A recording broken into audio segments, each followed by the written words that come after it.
በራሴ ቤተሰቤ በደረሰ ችግር ነው የመጣሁት። አሁን መጋቢት 3 2 ዓመት ነው። የእህቴ ልጆች ያሳደግናቸው የእህቴ ልጆች መውለድ ቋንቋ ነው። እኔም ነኝ ያሳደግኳቸው። ከቤት ነው ከእናቴ ስር ነው የተወሰዱት። ታግቶ ተወሰዱብንና ያው የተባለውን ነገር ደግሞ ለመውሰድ ወንድሜና የእናቴ ወንድም አጎቴ 2 ሰው ደግሞ ተጨማሪ እቃውን ይዘው ሄዱ። ብሩም 4 ሰዎችም አልተመለሱልን። ከዛ በዛ በቃ ምንም በቃ መፍትሄ የለም። ብቻ እኛ ለቅሷችን ወደ እግዚአብሔር ነበር። ሁሌም ወደ እግዚአብሔር ነው። ሰይጣን አይምሯቸውን ሁሉ ሰዎችን አስቶ ማለት ይቻላል መተው ወይ ገሏቸው ይሆናል ይሉናል። አይሞቱም እል ነበር። አይሞቱም፣ አይገሏቸውም። እኛ የዳንኤልን አምላክ ነው የምናመልከው። ዳንኤልን ከአናብስት አፍ ያዳነ አምላክን ነው የምናመልከው። አይሞቱም።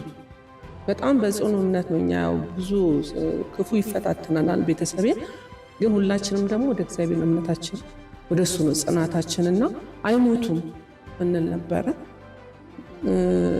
ደሴት ላይ መንግስት በሮኬት መጥቶ ገሏቸዋል ይባላል። ብቻ ብዙ ነገር ይባላል። 6 ወር ሆነ። በ8 ወሩ ማንም የማይሰጠውን መረጃ እንደዚሁ ኢንተርኔት ላይ ፎቶ ተለቆ አየሁ መጀመሪያ ላይ። ከዛ በኋላ ደግሞ ያው ስልስል ዓመት አለፈ። ዓመት ከ4 ወር ሆነ። ጓደኛዬ ብላት ማርቃት ስለሚመስለኝ እህቴም ናት።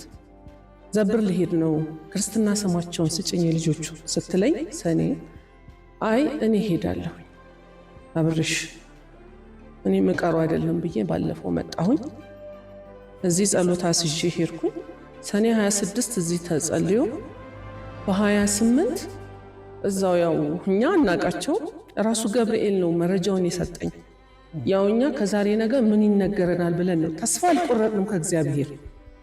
እውነት ያለው በእግዚአብሔር እጅ ነው። እሱ አንድ ቀን ያበስረናል ነው የምንለው። ከሰዎች ግን አልቆ ነበረ። ፎቶአቸውን ተለቆ ስልኬ ላይ አገኘሁት። በ26 መጥቼ በ28 ፎቶአቸው ተለቀቀልኝ። ማለት አውቀው ሳይሆን ኢንተርኔት ላይ ታውቃላችሁ እንዴት እንደሚገባ ማለት ነው። ከዛም ፌስቡክ ላይ አጋጣሚ ስከፍት የልጆቹ ፎቶ ተለቀቀ። እዛው አሰልጥኗቸው ይዘዋቸው እዛው አሉ በህይወት መኖራቸውን ሳይ እነሱን የወንድሜን አጣሁ። የእሱን ደግሞ በጣም ሳለቅስ ነበረ። አሁን ባለፈው ታኅሳስ ገብርኤል ዋዜማ ላይ አሁንም በቪዲዮ ነው የተለቀቀው። በዋዜማው ማለት ነው። በቪዲዮ መኖራቸውን ገብርኤል እንዳሉ አብስሮኛል። ነገን ደግሞ ወደ እጃችን እንዲመለስ እሱ ደግሞ ፍቃዱ ሆኖ ገብርኤል መልአኩ አናንያ አዛርያን ሚሳኤልን እንዳወጣልኝ እኔ አላለቅስም፣ ደስታ ነው የሚያስለቅሰኝ። እንዲያወጣልኝ ለምስጋና ይዣቸው እንድመጣ ደግሞ እሱ ይፍቀድልኝ። ጸሎታችሁ አይለየኝ እናንተ ነው። አመስግኑላት።